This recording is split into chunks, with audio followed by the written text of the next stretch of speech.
राधे राधे महाराज जी, आपके चरणों में कोटि कोटि प्रणाम। महाराज जी, मैं रायबरेली जिले के प्रसिद्ध शिव मंदिर का प्रधान पुजारी हूँ। लोगों से सुना है कि शिव मंदिर का पुजारी अगले जन्म में कुत्ते की योनि में जाता है। जब से मैं आप प्रतिदिन सुनता नहीं, उसका विषय लोगों से नहीं, वाल्मीकि रामायण में लिखा हुआ है कि एक बार जो है एक ब्राह्मण देवता बड़े तपस्वी, वाल्मीकि रामायण में हमने स्वयं स्वाध्याय में पढ़ा था बहुत वर्ष पहले, तो वो भिक्षा मांगने गए तो उनको भिक्षा में कुछ नहीं मिला, तो गुस्सा में आ रहे थे, तो डंडा हाथ में था, एक कुत्ता पड़ा था, उसकी खोपड़ी में 2-4 डंडे जमा दिए।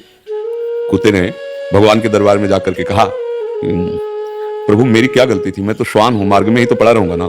इन ब्राह्मण देवता ने बिना किसी कारण के मुझे 4-5 डंडे मारे, देखो मेरी खोपड़ी में।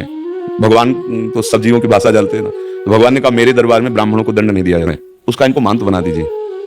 बोले तुम तो दंड दे रहे हो या वरदान दे रहे हो? बोले प्रभु मैं पूर्व में मांत ही था, इसीलिए मैं आपको कह रहा हूं कि जब मांत बनेंगे ना और मनमानी आचरण करेंगे और भगवत अर्पित बिना किए जो भगवान के लिए आता है वो खाएंगे तो कुत्ता बनेंगे, तो हमारे जैसा इनको भी पता चलेगा कि श्वान योनि में कितना कष्ट होता है। इसका रहस्य आप समझ पाए? इसका रहस्य ये है कि जो भगवान की अर्पित करने के लिए आता है, वो आपसी मंदिर की केवल बात नहीं है, किसी भी मंदिर की बात है।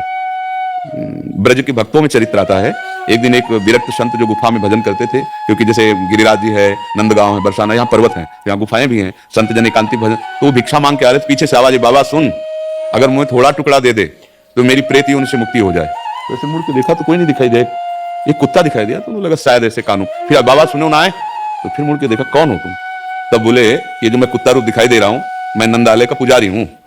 तो उनका प्रभु आप तो भगवत पार्षद हैं, आपकी ऐसी कैसे? तो उनका लाला के लिए अमनिया आता था, बिना भोग लगाए हमने उसको प्रयोग किया, तो उसके दंड में अगर आप अपनी जूठन करके दे देंगे तो अभी मैं मुक्त हूं। तो बोले भैया यदि तुम्हें भगवत प्राप्ति हो रही है, दोष से मुक्त, तुरंत जूठन करके उन्होंने दे दी। बात यहां समझनी, शिव मंदिर ही नहीं, किसी भी मंदिर में आपके पास शिव जी के लिए जो कुछ आया है आप उनको अर्पित कर दिए, इसके बाद जो प्रसाद रूप से आप सेवन करते, कभी आपकी दुर्गति नहीं हो सकती।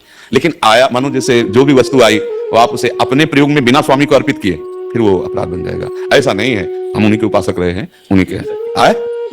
अरे मुक्ति तुम यार, अरे उनकी बात जाने दो, हम कह हाँ ठीक है, अब इसका हिसाब तुम्हें देना